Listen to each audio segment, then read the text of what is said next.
বন্ধুরা কেমন আছেন? আশা করি সবাই ভালো আছেন।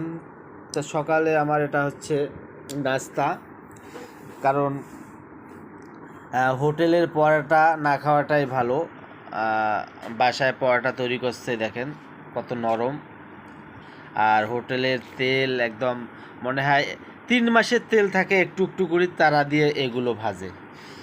তা আমি বাসায় সকালে নাস্তা করি পরোটা আর হচ্ছে সেমাই, লাচ্ছি সেমাই, যেটা আমার কাছে খুব প্রিয় এবং ফেভারিট জিনিস।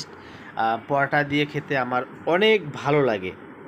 তা বন্ধুরা, আসলে সকালে প্রতিদিন এক নাস্তা করি না। কোনো দিন সকালে হচ্ছে ডিম, কাঠবাদাম, কাজু বাদাম, কিশমিশ, কখনো বিস্কিট, কখনো হচ্ছে এই যে পরোটা, কখনো তেল ছাড়া পরোটা, কখনো তেল দিয়ে পরোটা, কখনো সেমাই, কখনো সেমাইয়ের সাথে মুড়ি।